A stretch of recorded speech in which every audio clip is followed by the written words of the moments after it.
In the middle of a stormy night, we have a beautiful girl named Nagi expressing her joy over the fact that Rigi is willing to die with her. Let's dig into this story that I recommend watching at night alone. You'll understand why. Nagi is this pretty girl from an idol group and the main character of this story. Rigi Kuros is watching her video song in the middle of the classroom. Just then, a guy informs Reiji that Miss Shiba is calling her to the counseling room. Rigi enters the room and sits in front of the sensei, who asks why Rigi is going into the workforce after graduating, despite his grades being good enough for university. Rigi makes a statement that we will be hearing a lot in this story. He can't leave this town. Miss Shiba knows that Rigi lives with his mother, grandma, and his brother. Moreover, that brother is a shut-in psychopath and his grandma has dementia. His mom, the breadwinner of the family, is a nurse, so she's working most of the time. Rigi wants to start earning right away so he can make it easier for his mom. However, Miss Shiba insists that he talks to her mother first, as it may be possible that she wants him to go to the university. On his way back, the students notice another typhoon coming, so they quickly hop onto the bus. Rigi stares out the window, takes out his phone, and starts enjoying the acrylic idol group's songs. Just then, a girl approaches him and sits by his side. She takes out an earpiece and puts it in her ear to enjoy Nagi's masterpiece. This chubby girl goes by the name Chako. She's a childhood friend of Rigi who introduced him to acrylic. After reaching their stop, Chako enthusiastically talks about how she wants to go to Tokyo and watch her favorite group live. She wonders how virtuous one has to be in their past life to be born as an angel like Nagi. Chako thinks that she must have been a wicked fiend in her past life to be born in this bland town. Moreover, she got scammed with looks as well, since she's fat, small, ugly, and nerdy, and her eyesight is poor as well. She thinks that she was the worst person in her past life, like an MHA fan or that Suyama guy in the news who got a 30 KD ratio. Rigi thinks that Chako is going a bit too hard on herself because she is smart and can easily get into one of the best colleges in Tokyo after high school. She looks like she's always having fun. Rigi ends up making Chako overexcited, as she claims that she might even get into Waseda. She can't wait for these 18 months to pass until she can finally go to Tokyo. Rigi then adds that Chako is a childhood friend that he can be proud of. She then asks Rigi about his plans, so Rigi repeats what he told Miss Shiba in the counseling room. Chako asks if he doesn't want to leave this town, saying that she knows that he has a lot going on at home. However, she reminds him that his life belongs to him alone. These words struck Rigi as he thanked Chako. Just then, two ladies ask them if they know where the Lover's Abyss is. Rigi has no idea what that is, but Chako seems to be aware of it, so she guides them to go straight until they hit the river and then take a right to go upstream. From there, it's a 30-minute walk. Chako realizes that these ladies must be fans of Spring's Coffin by Kosaku Esamori, and they are here for sightseeing. Rigi has no idea about Spring's Coffin, so Chako reveals that it's a novel, and she's also a huge fan of Esamori. Since Rigi doesn't read novels, Chako shares that the Lover's Abyss is upstream along the Kamitsuki. The book says that only people living upstream know about the Lover's Abyss legend. Rigi asks about the legend, so Chako reveals that it was a double attempt to eternal slumber, something Dazai has been longing for. It is said that during the Edo era, a beautiful woman from the mountains came to this town. The entire village fell in love with her beauty. She also fell in love with one of the men, but everyone got jealous and tried to meddle in their love story. Upon realizing that they won't be able to marry each other or leave the town, the two of them leaped off the bridge on one stormy night. That place is now known as the Lover's Abyss. At this point, the novel ends. Chako shares that tourists often come to see that place, and someday there might even be a live-action version of that novel. She wishes for it to be filmed in this town. She would love it if this town gets the name of Seaside City because of that. Rigi is not so sure about this, but Chako then loses her smile as she states that this would still be better than the boredom and hellish state of this town. Rigi then receives a message from someone telling him his location and asking him to bring some cigs. Chako realizes that it must be Manegashi, so she brings out her wallet and offers some cash to Rigi. Rigi denies, but Chako insists, saying that this is her way of returning the favor. She also thinks that Rigi has done enough and should cut ties with Megashi now. Rigi gives her an empty, heartless smile as he asks how is he supposed to do that. He then walks away towards the convenience store. He buys a pack of 9 starts, and after lying about his age, he checks out. He then arrives at the cafe where Manegashi is hanging out with his group to hand over the pack. As Rigi gives the pack to this guy who he refers to as Jen asks where the other pack is. He yells at Rigi for only bringing one when clearly he sent 2 texts, which means 2 packs. Rigi apologizes and says that he will go buy it now. This wannabe cool guy with toilet paper on his head asks Manegashi who Rigi is, so Manegashi, aka Jen, introduces Rigi to them as his childhood friend. As Rigi runs off to buy another pack, the Yankee group mocks him for him so dumb. Rigi arrives at the store, asks for a pack, and is about to lie on the age check machine when he's stopped. The cashier tells him that she can't sell it to a minor, so Reiji apologizes and looks at this new lady cashier. He's surprised because no one has ever seen through his lie before. Reiji walks out and receives a call from Jen, who asks the reason why his second pack isn't here yet. Reiji reveals that his uniform gave away his real age, so he couldn't buy it. Jen is irritated, so he sentences him to buy 3 packs the next time. Reiji sighs as he remembers how Chako used to get bullied in middle school. He stepped up to save her, only to become the new target then. At this moment, when the boys were bullying Reiji, another classmate saved them by kicking away the bullies. This guy was Jen. At that moment, they didn't know that they would be returning the favor all their life. Chako is helping with the money, so she can return the favor and move to Tokyo without any regrets. However, Reiji will remain stuck in this town where Jen is the king. Reiji arrives back home and is greeted by his mother, who's helping Grandma. She tells Reiji that Grandma's chair is wet again, so Reiji offers to clean up the mess. While doing so, Reiji opens the window to let some fresh air in. Just then, he hears his brother yelling at his mom, asking if she bought the thing he asked for. This seems to be the usual of this household, so Reiji isn't concerned. His mother then asks Reiji to go buy his brother's favorite Mr. Fried Chicken. Reiji asks if she would like a boxed meal as well, to which she agrees. As he's putting on his hoodie, Reiji's mom thanks him with a sad smile, saying that she wouldn't see another day if he weren't here. Reiji then heads off.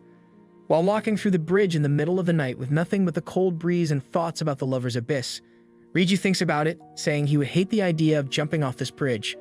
But he can't help thinking how great it would be to fall asleep forever. Not now, but one day. As he approaches the store, he sees that girl cashier who refused to sell him cigarettes, taking the trash out. Just then, he notices a strange homeless guy following her to the back. Reiji gets worried for her, so he rushes to see if she's alright. Turns out the girl is just giving the waste food from today to that homeless guy, the expired food with only 1 day's validity. Reiji is still trying to comprehend the situation. The homeless guy then turns back and sees Reiji on his way. He passes by with a smile and then leaves without saying a thing.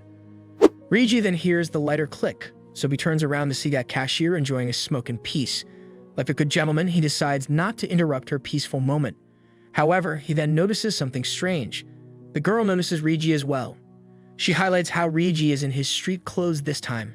Poor guy is still silent because his life has never been so generous to meet such a pretty girl at night. The girl then offers one to Reiji, which he tries to refuse at first. She figures that if Reiji isn't even able to take a puff, then there must be plenty of other things he can't do, like solving a quadratic equation or using metric system instead of freedom units.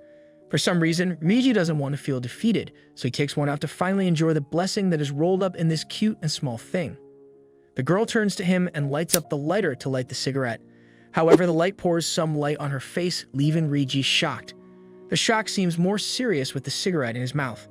The reason he's shocked is that the girl in front of him is no ordinary girl. She's Nagi, the idol from acrylic that Reiji adores. Nagi wasn't expecting people from this region to know her, so she asks if he likes idols. Reiji is stumped. He doesn't know how to react, and his mouth is so wide open that he can now fit at least 3 cigars at a time in his mouth. As a result, the cig falls down while he asks what Nagi is doing here. She picks up the cig, puts it back in his mouth, and tells him that it's a secret.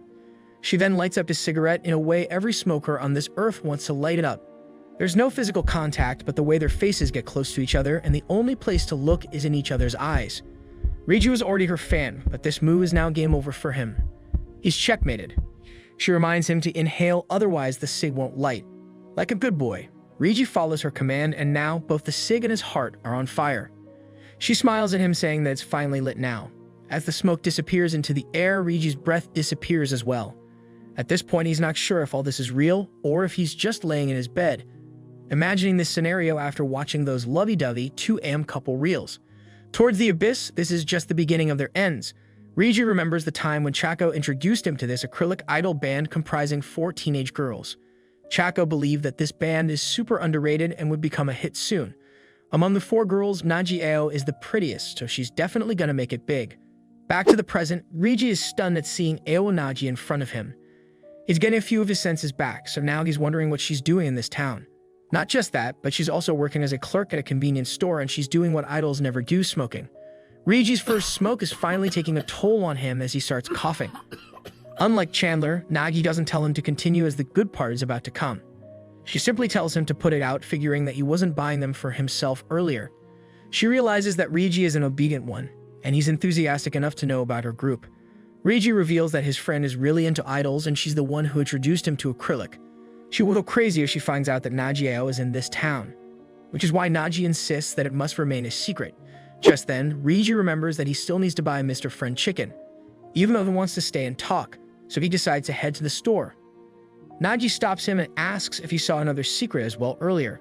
Reiji figures that she's talking about giving food to that homeless guy, so Nagi asks him to keep that a secret as well. She reveals that it's her first time working with the food, so it sickens her to see how much of it goes to waste. Therefore, she doesn't feel bad about handing it away, while it is still good enough to eat. Reiji doesn't see anything wrong with it. He's kind of jealous because he came to buy some food as well. Nagi opens up the bag and offers him to take as many as he wants. Her face brightens up with a smile as she claims that it makes her happy. Seeing her smile makes Reiji fall one more level for her. He can't believe that she smiled so cutely for him, and he still can't figure out whether all this is real or not. He finds some Mr. Fried chicken in there, but Nagi claims that they might be spoiled now. That is not a problem for Reiji because it's his brother who will be the one eating it. He immediately realizes that he said something terrible, so Nagi asks if he hates his brother for making him eat spoiled food. Reiji shares that he's a shut and who slams the walls and screams at their mother whenever they are out of chicken. Nagi understands his frustration and shares that there's enough in that case. Reiji then thanks her, so Nagi asks for his name. After Reiji shares his name, Nagi asks if he has time tonight to show her around the city. Reiji wasn't expecting her to ask that, so he's still struggling to reply. Nagi adds that she just moved here and this store plus her house are the only places she has been to so far. Reiji would love to show her around, but he asks if that would be alright. Nagi reminds him that she's the one who asked. Seeing him blushing like crazy, she giggles as she states that she's the only one who's asking, so she should be glad that he agreed. Reiji is on cloud 9 right now. Reiji has never been this happy all his life. Reiji is kind of going on a date with Nagi. He's already thinking about what he should wear, but he remembers that he doesn't have any good clothes. They decide to meet in an hour, so Reiji heads back. As he approaches his house, he notices his mom sitting outside with her phone. She nervously greets him, saying that it was too loud in there, so she had to step outside. Reiji's eyes turn dull again as he apologizes for taking so long. Back inside, Reiji is looking at the expiry time and how it's a couple of hours past already. His mom apologizes for only being able to afford this lately. Reiji tells her that it's not a problem, and then reveals that he would be going back out soon. Mom asks if he's going to hang out with Jen, to which he replies that he is. He figures that Mom still thinks Jen is that lively little boy. She then asks Reiji if he heard about Jen's father's proposal. He wants to hire Reiji as a construction contractor once he graduates high school. She adds that Jen's mom told her this when she ran into her earlier. Reiji doesn't know anything about it and wonders why Mom is bringing this up out of nowhere, so his mom replies that she thought at first that this wouldn't be an appropriate job for him. But if he's going to stay in this town, it will be a steady job. She tells him to think about it as the president, Jen's father, would soon ask him about it. Reiji looks at her, reminding her that it would be physical labor, so his mom avoids eye contact with a defeated look on her face, saying that this is exactly why it will be a secure job. Reiji decides not to say anything else, but his eyes clearly show how he dreads the future awaiting him. Soon after, he meets up with Nagi on his bike, apologizing for being late. He offers to leave the bike here, but Nagi doesn't think that it would be necessary. She hops on the back seat, enjoying the beautiful ride on this lovely night where the two of them feel like the only people in this town. On the other hand, Reiji's flabbers are still gasted. He's super nervous, hoping that he doesn't crash and injure the beautiful girl that is holding onto him tightly. He asks where they should go first, so Nagi suggests visiting the places Reiji usually goes to. They head to the shopping district that has plenty of shops lined up. Like a good tour guide, Reiji shares that most locals hang around on this road since everything is here. Nagi thinks that it's better than Tokyo, where they have to commute a lot for different things. Upon hearing Tokyo, Reiji tells her about Chako, who always complains that there's nothing to do here. Nagi asks if she's her girlfriend, but Reiji reveals that Chako is just his childhood friend. Just then, Reiji sees Jen and his balls ahead on the road. He immediately stops the bike and turns around, saying that they should go the other way. Nagi notices that he changed the course after seeing those Yankees ahead. She's quick to catch on as she asks if those people are the ones Reiji was buying cigs for. Reiji is impressed with her intelligence, so he shares that their leader is Reiji's childhood friend. Nagi warns him that with a friend like that, he won't be able to cut ties as long as he lives.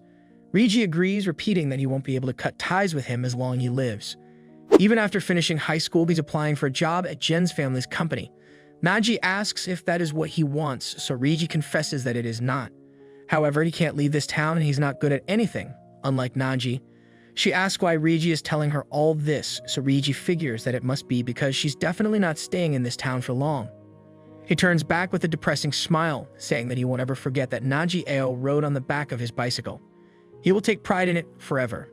Nagi could see distress in his eyes and hopelessness in his voice, so she stays silent. She looks at the river from the bridge, so Reiji decides to share an interesting story. He tells her that a place upstream became well known after it appeared in a novel. Before sharing more details, Nagi figures that he's talking about the Lover's Abyss. He asks if she read the novel, so Maggie states that she did, Summer's Coffin by Kosaku Isumori. She asks if Reiji has read it, so he reveals that he hasn't. Chako is the one who told him about it. Nagi likes this childhood friend who listens to acrylic and reads Summer's Coffin. She asks if Reiji knows what happened in the novel. Reiji doesn't, so he shares that he only knows about the Lover's Abyss where a couple jumped in the river. The main characters of that book are based on that couple, so also jumped. Both Nagi and Reiji find it unpleasant, but Nagi feels a bit jealous. She claims that it is still the happiest way to die.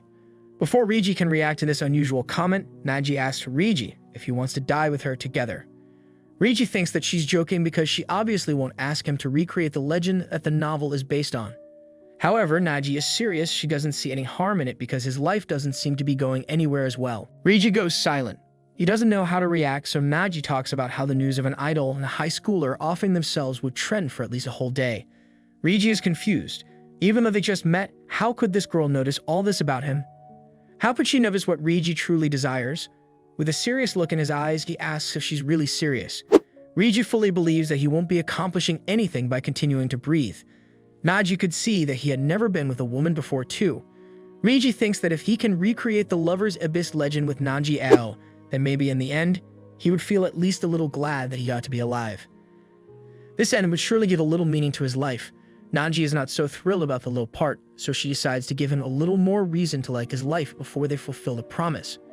She extends her hand to clearly show her intentions while asking if he wants to drop by her house to make him feel glad that he's passed on with Nagi Ao. Just a few moments ago, Nagi proposed to Reiji on top of the bridge, and now they are unexpectedly at Nagi's place. As soon as they enter the house, they seal their deal with a kiss. Reiji can't believe how lucky he is to be sharing his first kiss with his first idol crush. Nagi asks Reiji if today is his debut, so Reiji nervously confesses that this is the first time he's stepping onto the pitch. Nagi asks Reiji if he wants to use the shower, so Reiji accepts the kind offer. He's still overwhelmed, way too overwhelmed, wondering if this is actually happening or is Nagi toying with him.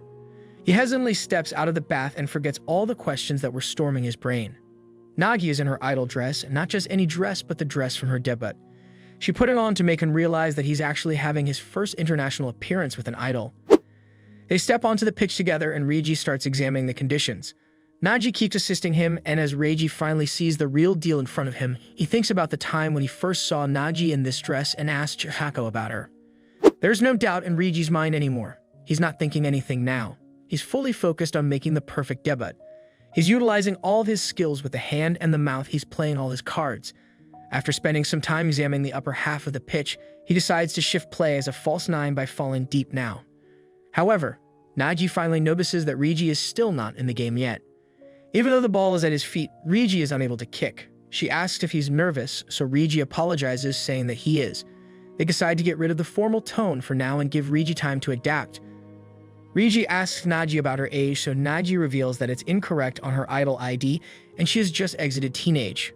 She asked Reiji if he's disappointed, but Reiji claims that he's glad that he can get some senior guidance because even Messi needed Ronaldinho for his first banger. Nagi just realizes that she's on the wrong side now, so Reiji comments on how serious Nagi is. Not just now, but she's the first cashier to stop him from buying tobacco. Nagi claims to do so because that's what it said in the manual. That is exactly what Reiji means by calling her serious.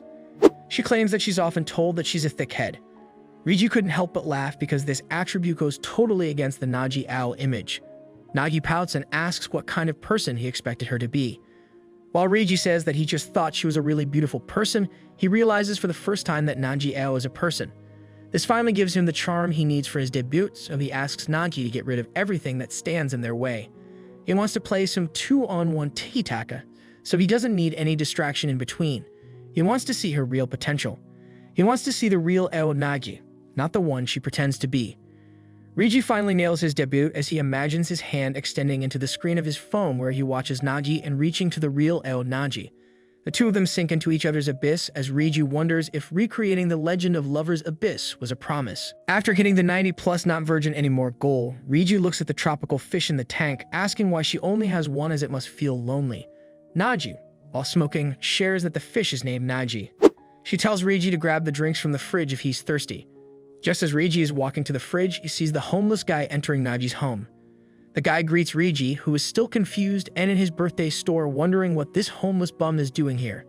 Nagi enters the room, reminding the guy that he was supposed to be at the other place today, so the homeless guy states that it doesn't matter since both are his homes. Reiji nervously asks Nagi who this guy is. Without a hint of hesitation, without a thought behind those eyes, Nagi reveals that this guy is her husband. The homeless guy then reminds Reiji, who is bamboozled, that he needs to put the mouse back in the house. Reiji apologizes and runs to the other room to put on his clothes. Nagi apologizes, saying that her husband wasn't supposed to be here today. Without saying anything, Reiji runs out and keeps running back to his house.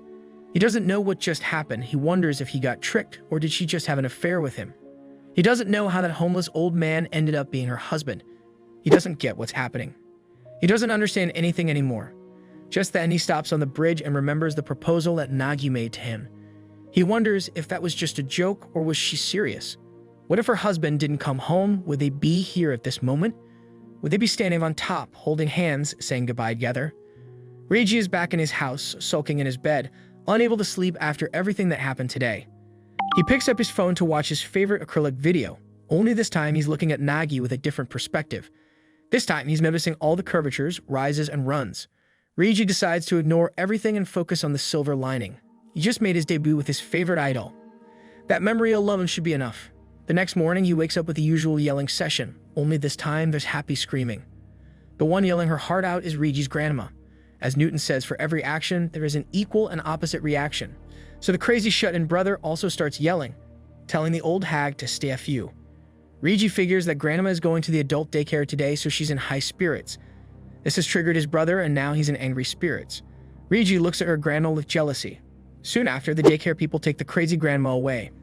After seeing her off, Reiji and his mother are about to head back inside when Reiji feels a bit of pain in his leg. Turns out, his leg is hurting from all that running yesterday.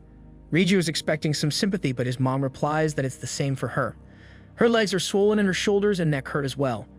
This reminds Reiji that he doesn't have the right to feel his own pain in this house. His mother starts walking back while wishing to have it a bit easier. Reiji assures her that she only needs to endure a bit more until he starts working. He thinks about Nagi's kind proposal again, but his thoughts are interrupted by his mother, who asks where his bike is. This reminds Reiji that he forgot his bike at Nagi's apartment. He's still wondering what to tell his mom and how to get it back because going to her place again would be too awkward now. Just then, he hears his bike's bell, and the person sitting on his bike is none other than Nagi's husband. He stops right outside Reiji's house, and instead of greeting Reiji, he greets Yuko, Reiji's mom, saying that it's been a while. Yuko is surprised to see Nozo out of nowhere after a long time. Reiji, who was already confused as few, is now even more confused. He asks Yuko if she knows this guy. Yuko replies that this dude used to be her classmate in middle school. Nozo then tells Reiji that he's here to give his bike back. Yuko asks what he means by this and what connection he has with Reiji. Meanwhile, Reiji's brain is stormed with questions again. Why is Nozo here? How does a classmate of his mom end up to be Nagi's husband? What if he tells Yuko about what happened yesterday? Nozo replies that Reiji lent his bike to him yesterday since he was in a hurry. Nozo adds that he asked Reiji to wait until he brought the bike back, but Reiji left, and while he was wondering what to do now, he saw the name Yuko Kuros written on the back. He then figured out that this boy must be Yuko's son, since they resembled each other as well. He then asks Yuko about Reiji's name and then returns the bike while thanking him for yesterday. Everything Nozo said about the bike was a lie, but somehow this thank you seemed too real to Reiji. Yuko then asks Nozo if he's on a trip right now, so Nozo reveals that he's temporarily moved back here since half a month ago. Yuko then ends the conversation, saying that she needs to be somewhere and thanks him for returning the bike. Nozo apologizes for showing up unannounced and then leaves. After he leaves, Yuko tries to confirm that Reiji only met Nozo by chance. Reiji nods, and then Yuko warns him not to get involved with this Nozo guy because he's a bad person. During the class, Reiji keeps thinking about why Nagi is married to someone from his mother's class. This must mean that he's 46, which is more than double Nagi's age. He remembers how his mother called him a bad man, so he's wondering why Nagi is married to a bad man. His thoughts are then interrupted by this guy who tells Reiji that they should leave now. Reiji was so indulged in his thoughts that he missed the announcement about the typhoon and how the school is letting them off so they can take shelter. Reiji decides to walk back while thinking about where he should go. He doesn't want to go back to that house of depression, and without money, he can't just go to a cafe or something. He then reaches the same bridge from last night. He imagines Nagi Ao as a person in her true form without any disguise, or more precisely, without anything, holding his hand with a smile similar to his own. He imagines Nagi saying the 3 special words to him. Not "I love you, but let's die, Reiji." These words are much more meaningful and special to Reiji than anything else at this point. Chako then brings Reiji back to reality by scolding him for being such an idiot to be looking down a river during a storm. She asks him to get under the umbrella and figures that his school must have given an early off as well. She proposes a manga and meat buns session at her home to pass this typhoon. Reiji, who was already reluctant to go home, agrees right away. While walking towards Chako's home, she talks about how the stores are closed because of the typhoon. She then highlights that stores are closing down lately anyway, so the town is already turning into some tragic place. They arrive at her home and Chako states that they should go in through the back because she was recently scolded on how she shouldn't be alone in her room with men. By men, they mean Reiji because he's the only close guy in her life.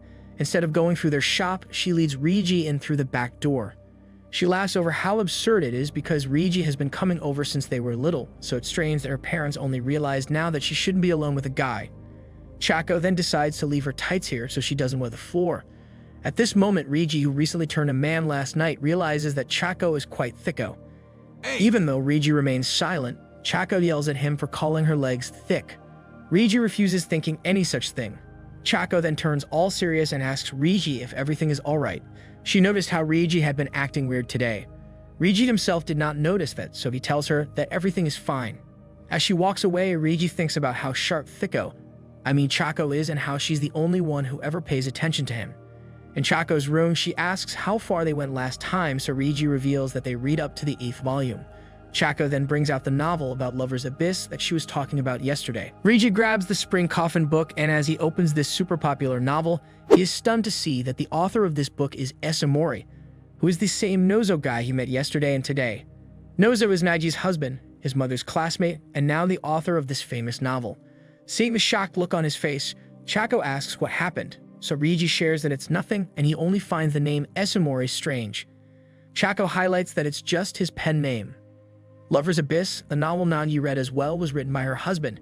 Reiji asks Chako about the author, so Chako reveals that she really likes his work, but as a person, bro has some real issues. In other words, Chako shares the same thought as Yuko, who claimed that Nozo is a bad man. Chako adds that Isamori has been divorced a few times and he was recently trending because of an affair with an actress. That's not the worst part about him. The worst part is that one of his lovers overdosed with him and passed on. He's Jess Pinkman from Breaking Bad. In short, he's the type of guy one should not meet in real life. The worst of the worst. Reiji connects the dots in his mind about him being Nagi's husband and Nagi wanting to recreate Lover's Abyss legend. He realizes that he never thought about why Nagi Ao doesn't want to live. Just what is up with that woman? For the world, she's an idol, but to Reiji, she appeared like an angel who would guide him to heaven. However, it turned out that Nagi is just another person who doesn't want to live. Just then, Chako screams out of nowhere, pointing her phone at Reiji to show him the latest news that Nagi Ao is suspending her idol activities indefinitely. Reiji is too shocked and puzzled to say anything. Chako adds that the news by acrylic further states that Nagi wants to focus on her mental health right now. Chako is now crying over her favorite idol, the person she was sure would make it big, the person she found the prettiest, the person getting praised by everyone getting sick and ending her career. After a couple of seconds, Chako grabs her phone again and decides to look for a new girl to root for. At this point, Reiji realizes that Nagi is just another doll in a frame. She's just another easily replaceable fish in a tank. Just like that lonely tropical fish in Nagi's apartment. The name of that fish being Nagi makes sense now because both are trapped and alone in a fish tank. Reiji gets up and tells Chako that he's heading back home. Before Chako could ask what's wrong, Reiji is gone. In the middle of the rain, he arrives at the convenience store wondering if Nagi is here. Even if she is, Reiji doesn't know what he came here for. He wonders what kind of face she would make upon seeing him again. Suddenly, someone calls Reiji's name from behind. He turns around to see that it's Jen in one of his company's vans with his usual Yankee side characters. As they are about to enter the store, Reiji feels scared. He's afraid that some of those extras may know about Nagi. He doesn't even want to think what would happen if they find out that there's an idol in the city. Jen then grabs Rigi and announces to everyone that he will be working with them once he graduates, so they should take good care of Rigi. The guys stare at Rigi with a sarcastic look and say that Mr. Jen's gopher will be alright with them. However, he needs to train his body before he starts working. Jen tells Rigi that everyone here will be his senior, so he better listen to everything they say. The guys realize that Jen's slave is going to be their new slave as well. Jen looks at Rigi, who has the same lifeless look in his eyes, and reveals that Yuko, Rigi's mom, pleaded with Jen's dad for this job, so for the sake of their childhood friendship, they should get along at work too. Rigi looks down, realizing that his mom really, 3 more times really, wants to have it easier as soon as possible. He realizes that for his tired mom's sake, he has to give this job his best. Rigi looks up and tells everyone that he looks forward to working with them. At this point, even zombies have more life in their eyes than Rigi. Just then, he notices Nagi watching him lying and pretending to look forward. Nagi has a disappointed look on her face, asking if this is what Rigi is choosing over her kind proposal. All the guys walk into the store and Nagi is about to enter after them, but Rigi grabs her hand and stops her. Without looking into her eyes, he pulls her away from the convenience store and makes her run away with him. Meanwhile, Jen's ball with toilet paper on his head asks Jen if he really thinks that skinny Rigi would be useful because he's not gonna go easy on him. Jen doesn't reply to him because his eyes are glued to the outside where he sees Rigi running off the girl. In the middle of the rain, Rigi is still holding Nagi's hand and running as far as possible from the store. Nagi is following him without saying a word, without a hint of reluctance. Now that they are away from the store, Nagi stops Rigi. He apologizes for bringing her here even though she was working. Nagi remains silent and takes off her jacket. If she were a guy, we would know that she's going to give it to his girl so she doesn't catch a cold. But neither is Nagi a guide, nor is this your wholesome romance story. Nagi throws her jacket away with a beautiful smile on her face, saying how it is a perfect day for them to go to the lover's abyss. Rigi, who was confusingly watching what she was doing, finally smiles for once in the whole day. He asks Nagi if she knows where the lover's abyss is.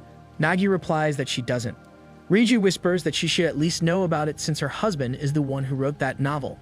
Nagi doesn't hear what he said, so he says that they need to go farther upstream since the river is really shallow here. They don't want their efforts to go in vain. Rigi then turns to Nagi and asks once again if she wants to fulfill the promise they made yesterday. Rigi sees the van with Jen and his meat riders passing by and then looks into Nagi's eyes that are giving all the answers he needs without saying a single word. Rigi then yells Jen's name and announces that he may not be able to work for his dad because he's not going to see another day. He focuses on the van passing by while adding that Jen can be the king of this town forever because he doesn't care about it anymore. He waves goodbye to Jen Van because he won't be seeing him ever again. After the goodbye, Rigi bursts out in laughter. He's finally happy, he's finally laughing from the bottom of his heart. Rigi always thought he had to become an adult as quickly as possible. His brother is a crazy shut-in and his grandma has dementia. It comes down to him and Yuko to overcome everything. It's not his fault that his brother failed exams and yet he gets compared to him as the dumb one. He doesn't really want to take care of Grandma, but everyone keeps bugging him about how they want to have it easy. Even when he wiped Grandma's chair, it was already dry, which means they must have waited for Rigi to come back and do it. His family knows that he's Jen's gopher. They even pretend that they didn't beg his father to give him a job at their company. Seeing Rigi pour his heart out and being honest for the first time, Nagi gets close to him and grabs his hand, asking why he doesn't just throw it all away and leave the town. Rigi has never given it a thought. Rigi has never given it a thought, so Nagi tells him that he should because his life only belongs to himself alone. This is exactly what Chako told him as well, but this doesn't really apply to him anymore. He asks Nagi what she would do if he refuses to fulfill the promise of doing that together. He asks if she would leave the city with him, but before he completes his sentence, Nagi reveals that she would simply go ahead and do it herself. Rigi looks at her walking away and asks why she's so committed to this act. Why does she want to die? Nagi replies that unlike him, she doesn't have a reason for wanting to die. It's just that she doesn't have any reason to live. Even if she leaves the city, she won't find a reason to live. Therefore, this place is fine as she is already tired. Rigi asks Nagi politely if he can hold her one more time. Nagi allows it, so Rigi asks if he can go a step further while hugging her tightly. Nagi giggles as she tells him that it's fine. She understands that Rigi wants to be loved by someone at least once. He grabs the 2 handful opportunities in front of him and tells her that he feels really good. Nagi confesses that she shares the same feeling. Rigi then thanks Nagi for coming to this city and for making him feel good for once. The next morning, the class is talking about how the weather cleared up nicely and the typhoon wasn't anything major. Miss Shiba enters the classroom and everyone takes their seats. Miss Shiba then starts taking attendance and everyone is present except for one student. Kuro's Reiji is absent from the class. As Miss Shiba marks Kuro's absent from class, this random NPC guy asks Miss Shiba what happened to her face. She reveals that she put on these bandages after she slipped and fell in the rain yesterday. The students mock her for being so lame despite being a former pro table tennis player in her 30s. Miss Shiba corrects them that she's still 29. After class, she walks through the hallway and as the sunlight hits her face, she remembers the events that took place last night. After leaving school, Miss Shiba patrolled the town to make sure none of her students were still outside. She was worried that the students might be careless this time since typhoons occur quite often. Miss Shiba then hangs up the call from her mom after assuring her that she did lock the door when she left in the morning. Turns out, Miss Shiba wants something to happen. Something that can add a bit of thrill to her ridiculously boring life in this lame town. She decides to head back and enjoy some beer when she notices an abandoned bag on the road. She steps out to see who this bag belongs to because it clearly looks like a school bag. She uses her flashlight to look around and comes across the dreadful sight of one of her students standing on the side of the river, ready to jump in. She points the light on the student's face and finds out that the guy about to jump is none other than Kuro's. She panics as she tries to yell out to stop, but the rain is not letting her words reach Kuro's ears. Before she can tell him that it's dangerous to be standing there, she notices that he's not alone. He's with a girl holding her hand standing at the riverbank. She realizes what Kuro's is about to do, so she immediately rushes to stop him. Unfortunately, she suffers a huge aura loss by slipping and falling down the slope. She's about to head straight into the fast-flowing water, but someone grabs her. Nagi saves her from falling into the water while Kuro's stands still. Nagi then looks at Kuro's and tells him that they should postpone the fulfillment of their promise to another time. Nagi then walks off and Shiba tries to stop her, asking what she was doing with one of her students. However, Kuro's stops Shiba.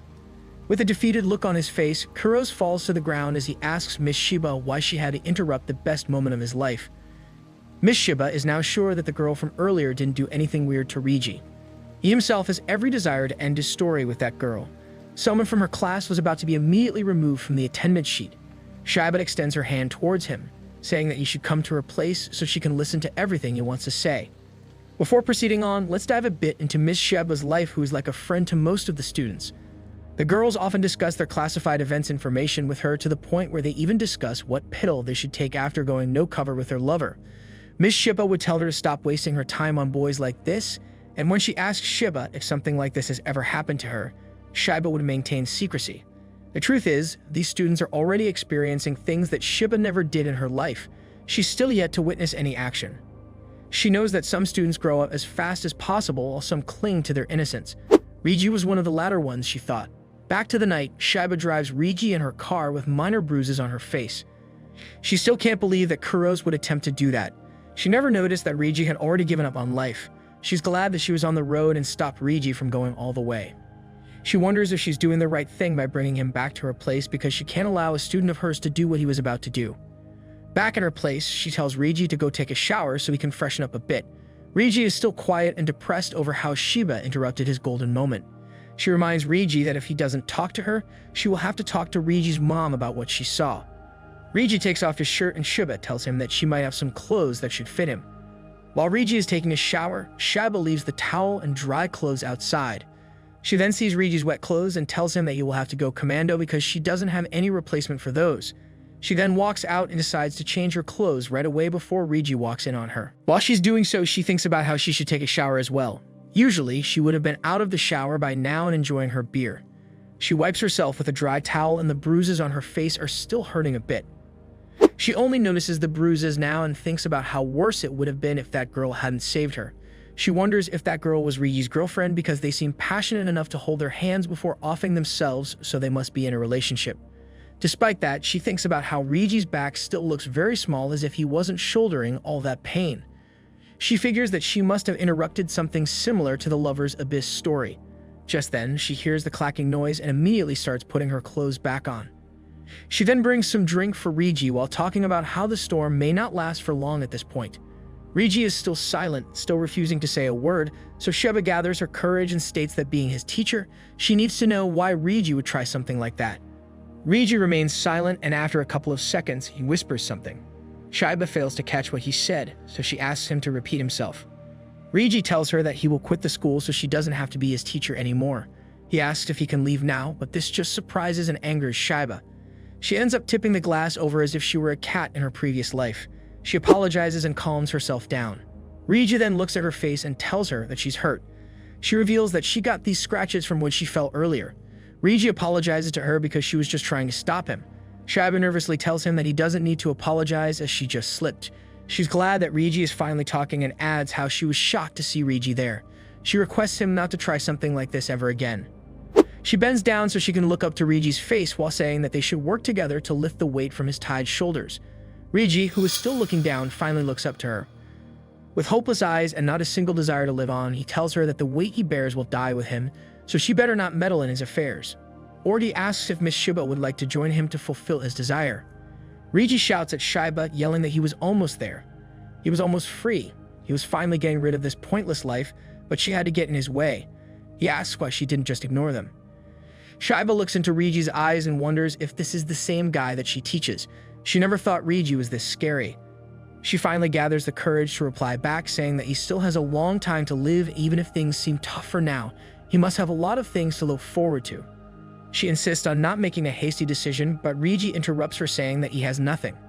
He doesn't have a happy future waiting for him. Shiba didn't know that Reiji's life had already been planned out and nothing about that was good. She goes silent with confusion, still trying to understand this weird look on Reiji's face. Just then, Reiji's phone rings and Shiba wonders if it's Reiji's mom. Upon hearing about Yuko, Reiji couldn't help but almost puke with the disgust he feels about his life as he is reminded of his house. He heads to the kitchen sink while Shiba is getting more and more worried about him. She asks Reiji if he's alright while the phone keeps ringing. Reiji then asks Shiba if she could help him. The desperate cry for help from one of her students makes Shiba remember how she was talking to one of her classmates who got married and has 2 children now. Shiba talked about how kids these days are easy to handle, and her classmate replied that Shiba only needs to build a decent relationship and send them on their way. She then talks about how she doesn't even remember her homeroom teacher's name and suggests Shiba get married because the students won't remember her after they graduate. She will just be a hazy memory to them and grow old before she knows it and end up living alone in this town. With this thought in her mind, Shiba puts her arm on Reiji's shoulder, telling him that it's alright. He doesn't need to answer the phone or worry about anything. She promises to protect Reiji from his devils. The storm still hasn't stopped, so Shiba puts Reiji in her bed, telling him to relax and sleep for now. Reiji apologizes to her to put her in this spot, but Shiba tells him that he doesn't need to come to school tomorrow. He should take some time to process his thoughts. However, he shouldn't leave this flat until then because she won't be able to protect him if he leaves. She asks Reiji to promise her not to leave, so Reiji nods. She turns the light off and says goodnight to him. Reiji lies down and thinks about Nagi and how she told him to postpone their plan for another time, something he still can't come to terms with. He wonders when that another time would come because he can't wait. Meanwhile, Shiba is in the shower, panicking over everything that is happening. She's trying to come to terms with the reality and wondering what her next step should be. She doesn't know what to do about this, but what she does know is that Reiji doesn't have anyone to rely on. She is his only support right now. Usually a person would feel sorry for Reiji, but not in this despicable town because Shiba realizes just how much power she has over Reiji at this moment. She steps out of the shower and checks if Reiji is asleep. She silently sneaks towards her drawer to take out some clothes while making sure Reiji doesn't wake up. However, she then gets close to him and almost touches his hair with a weird excitement running through her body. The next morning, Reiji wakes up and remembers that he slept at Shiba's place last night. He steps out to grab something to eat and notices that Shiba has already prepared breakfast for him. She tells him to enjoy the meal since he must be hungry. Reiji realizes that he is hungry, which is ironic since he planned yesterday's breakfast to be the last meal, but somehow he wants to eat right now. Shiba then asks Kuros what he wants for dinner tonight. She reminds him that he doesn't need to go to school today, and since tomorrow's the weekend, he can stay again tonight and be away from his house. She asks him to think about it until she comes back. She tells him that she will help him, which reminds Reiji that he's the one who asked for it last night. She then shares that Yuko called him again after he fell asleep. She used Reiji's phone to reply that he had gone to a friend's house and couldn't leave because of the storm. Since his friend's family thought it would be okay, he decided to stay over for the night. She apologizes, saying that she should have asked for his permission first. She then heads up and tells him to be a good boy while she's out. After Shiba leaves, Reiji checks his message and sees his mother's response staying very well to Shiba's message. He starts writing another message, apologizing for not coming back, but midway through the message, he stops and throws his phone away. He lies down on the floor, telling himself that it should be okay since Shiba is going to help him. Meanwhile, Shiba is checking the Kaka pad for different recipes for dinner while she's getting rid of the breakfast. She then realizes how weird it is for her to be looking for the dinner menu instead of thinking of a way to help Rigi. Just then, her phone buzzes. It's a message from her mother asking if she would be back tomorrow for lunch. Shiba replies that she won't be able to come this weekend because of some stuff she has to deal with.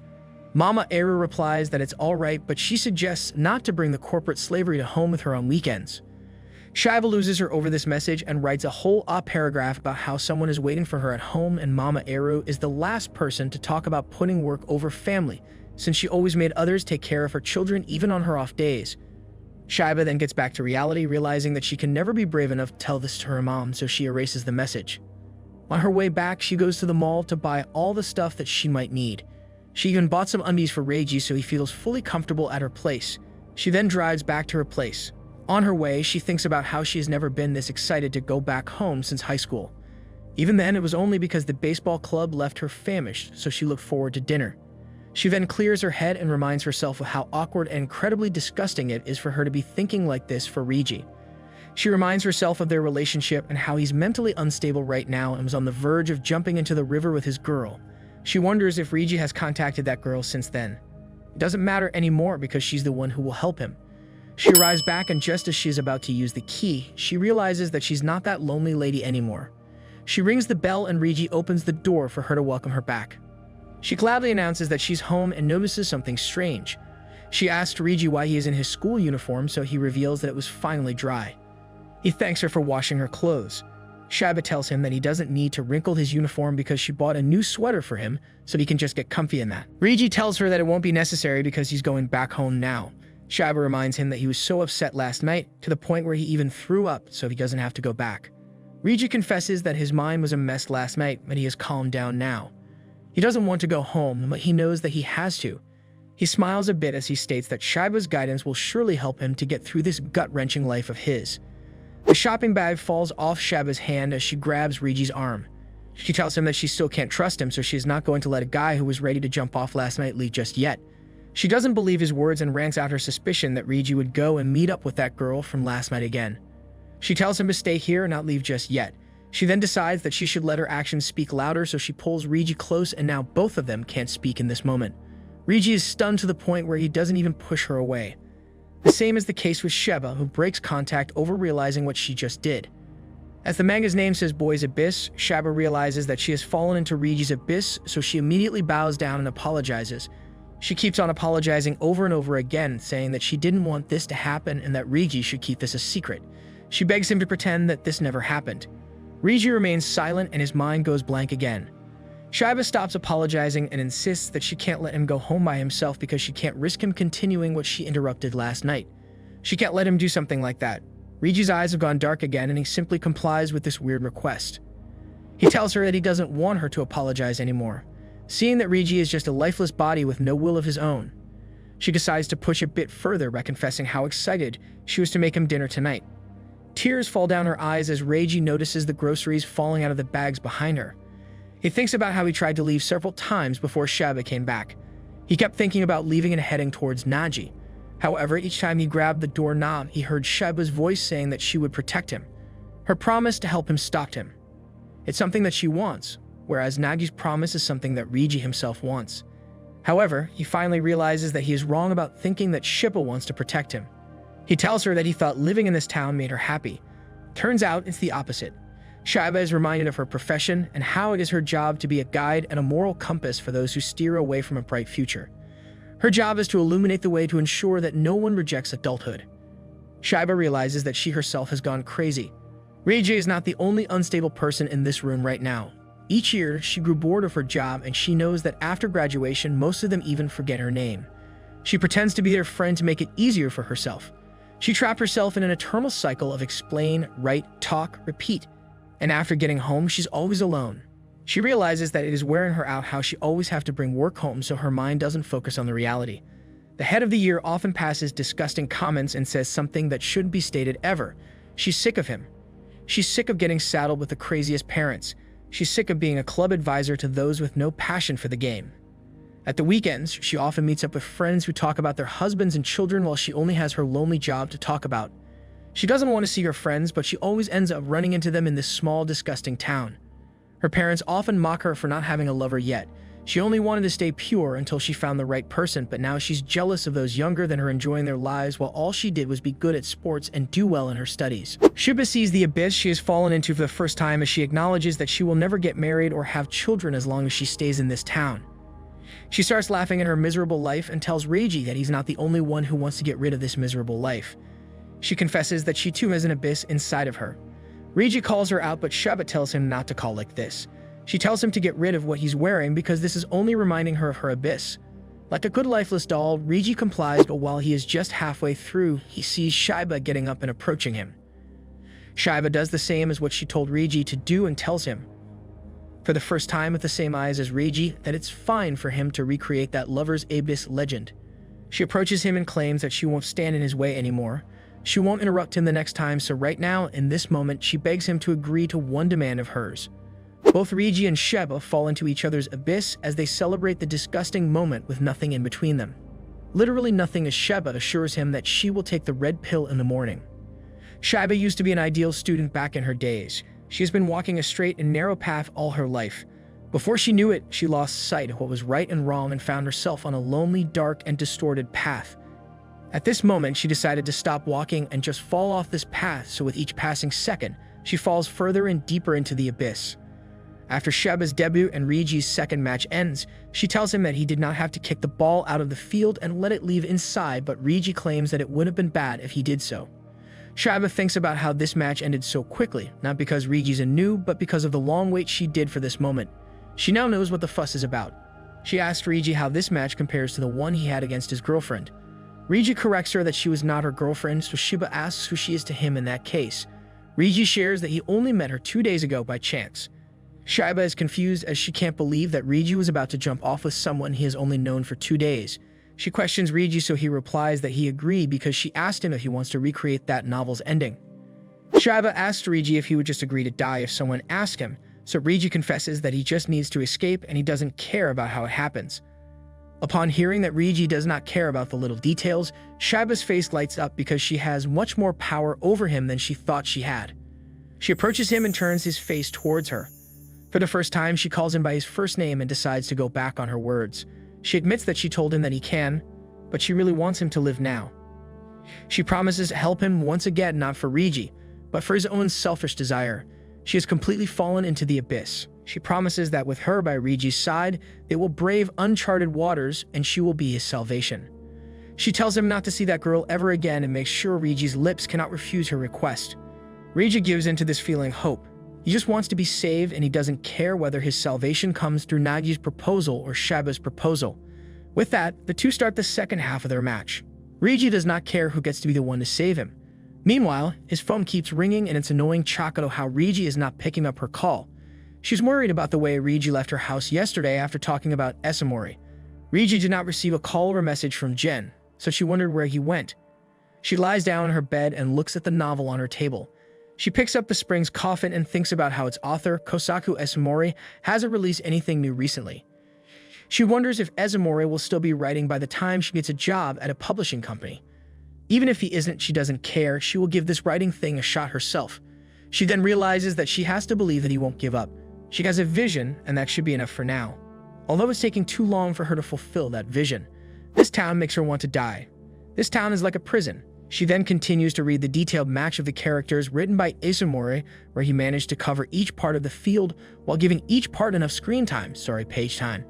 The detailed match makes Chako want to have a game herself, so she decides to settle for a single-player match for now.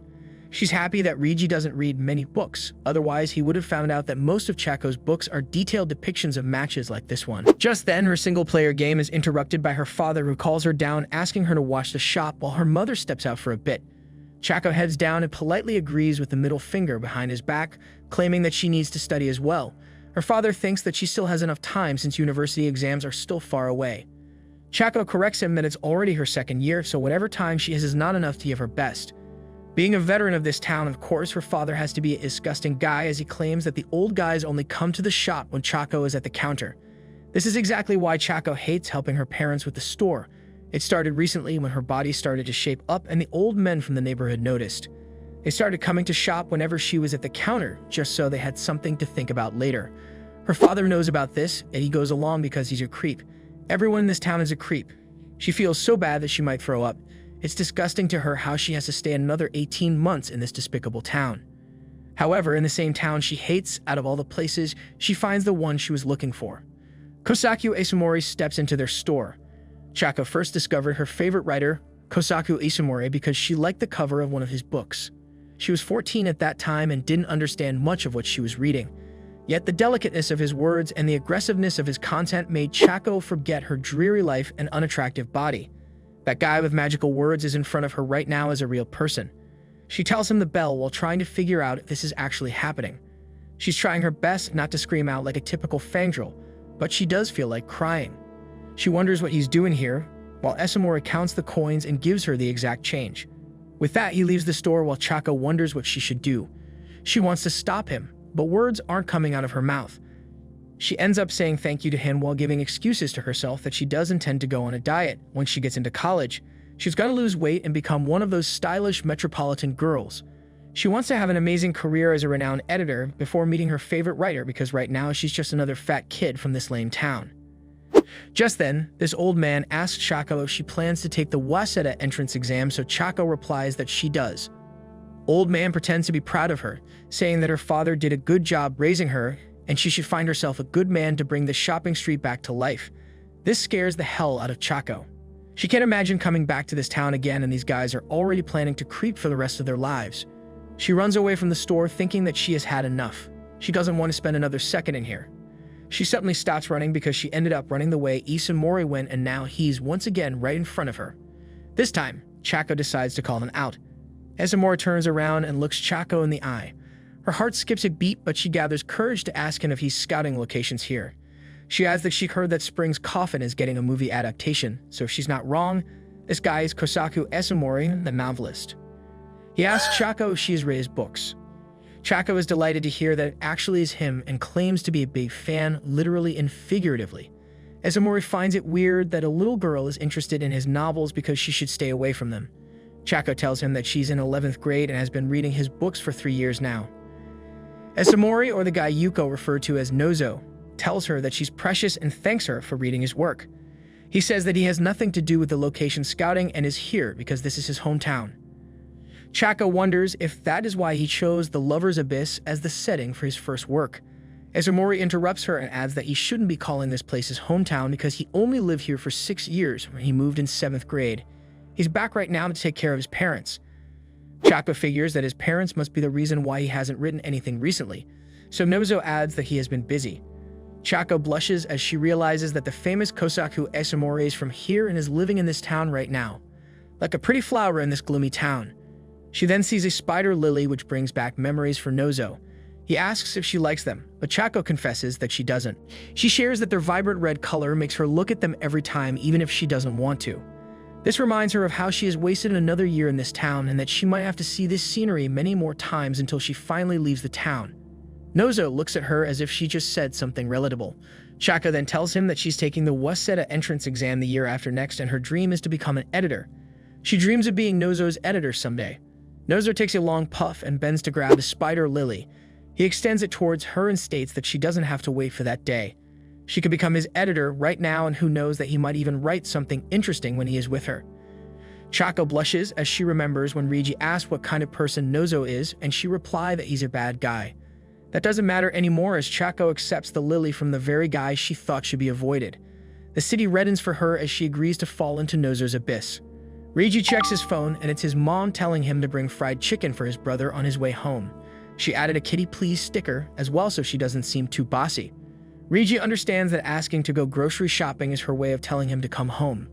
Rigi tells Shiba that he won't be able to have dinner with her because he needs to get home now. Shiba asks if he's sure about it, so Rigi replies that he is. He will go home and attend school on Monday since Shiba will be worried if he doesn't show up. Shiba gives him a little token of gratitude, whereas Rigi's eyes still show dissatisfaction.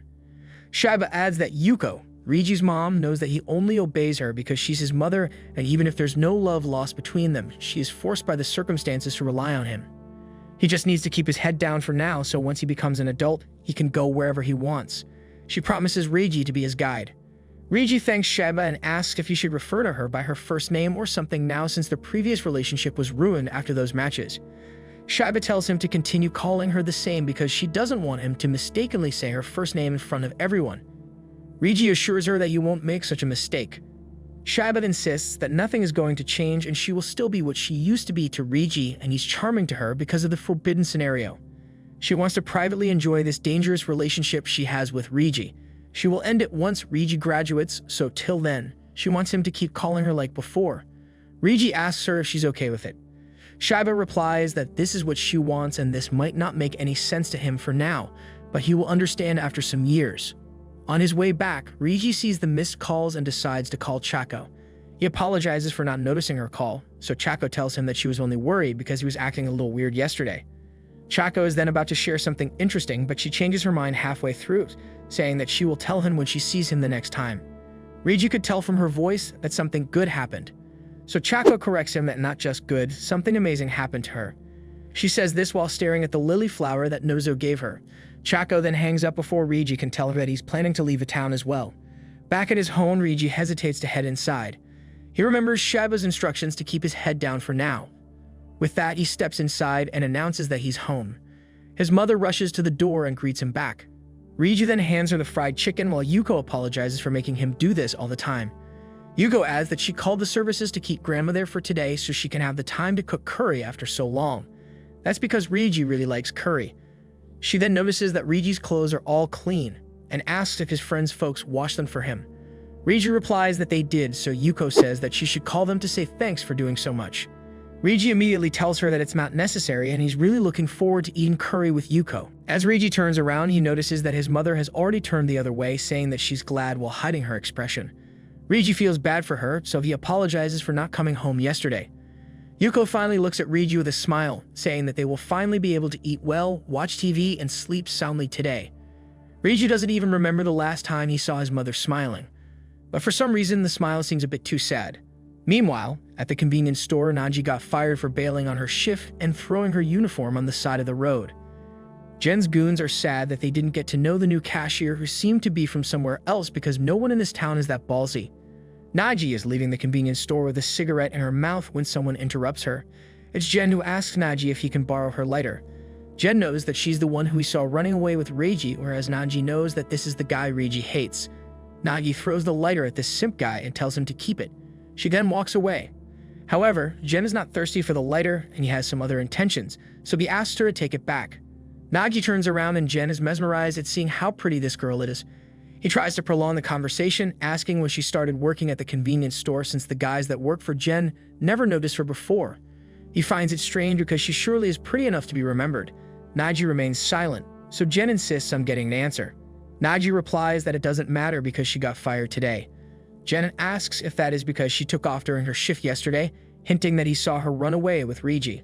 Nagi asks what he wants, so Jen tells her straightforwardly what he wants to do to her. The kind of guy he isn't sure whether he means literally or figuratively. He then asks Nagi what her relationship is with his childhood friend Reiji. Nagi tells him to go and ask Reiji who he claims to be his childhood friend. Jen grabs her hand, not allowing her to leave, and shares that he knows that she's an outsider, otherwise people would have noticed her.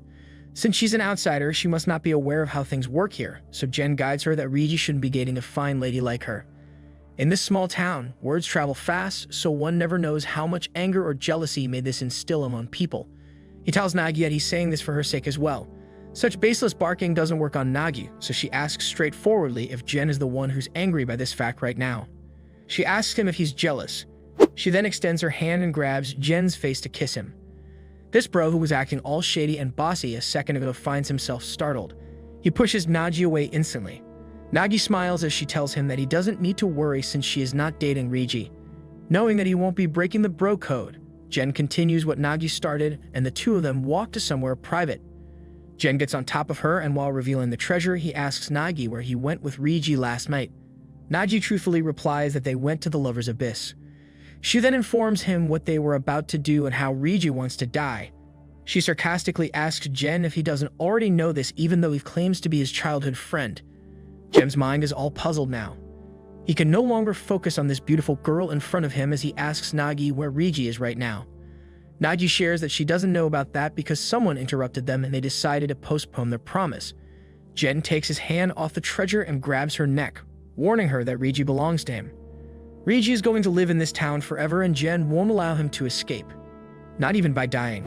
He then gets up and warns Nagi not to go near Reiji ever again.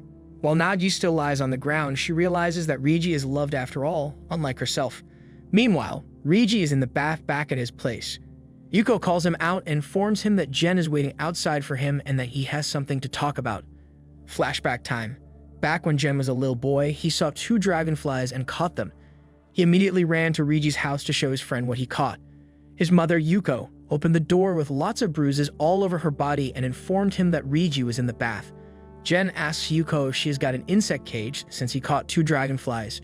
She asks Reiji about it and gives him a plastic bag till Reiji comes out and gives him the insect cage.